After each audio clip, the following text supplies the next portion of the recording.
சுற்றுலா தலங்களில் படகுகளுக்காக படகு இல்லம் அமைக்கப்பட்டிருப்பதை பார்த்திருப்போம். ஆனால் கன்னியாகுமரியில் படகு வடிவில் வீடு கட்டியிருப்பதை சுற்றுலா தலம் போல மாற்றியிருக்கிறார் ஒரு மீனவர். அவருடைய படகு இல்லத்தில் சில நிமிடங்கள் உலா வரலாம்.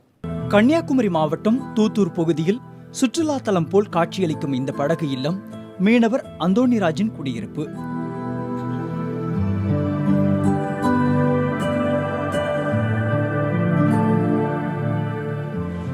நீரில் மிதக்கும் படகு வடிவில் வீடு கட்டி அந்தோணிராஜ் குடியேறியதற்கான காரணத்தை அவரே கூறுகிறார். அப்போ தான் ஒரு நாள் ஏறணும்னு ஆசைப்பட்டேன். 2004 மே மாதம் 13ஆம் தேதி என்னோடய பிறந்த நாள். அன்றைக்கி ஏறணும்னு போய் கேட்டால் அவர் ரொம்ப மாதிரி இன்சல்ட் பண்ண அவர் பேசினாங்க. இது ஃபாரின்ஸ் எல்லாம் ஏறக்கூடியது தான், உங்களை மாதிரி ஆட்கள் ஏறது கிடையாது. இதில் ஒரு நாளைக்கு ட்ராவல் பண்ணோம்னாலே 10,000 தொட்டு 20,000 ரூபா ஆகும் அப்படின்னு சொன்னாங்க.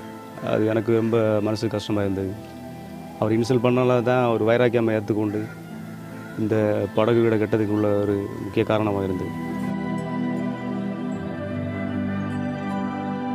சுற்றுலா படகு இல்லத்தில் அனுமதி மறுக்கப்பட்டதால் அதே வடிவில் வீடு கட்டுவதற்காக சிறுக சிறுக சேமித்து இந்த வீட்டை வடிவமைத்துள்ளார் அந்தோணிராஜ்.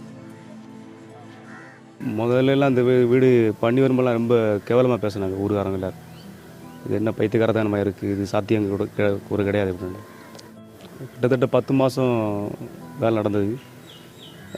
டோட்டலாக 27 லட்சம் ரூபா எக்ஸ்பென்ஸ் ஆகிடுச்சு.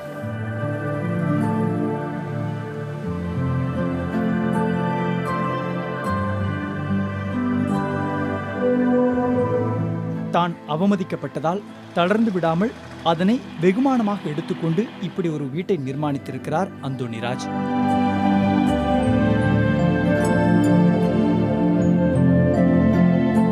புதிய தலைமுறைக்காக செய்தியாளர் மனு.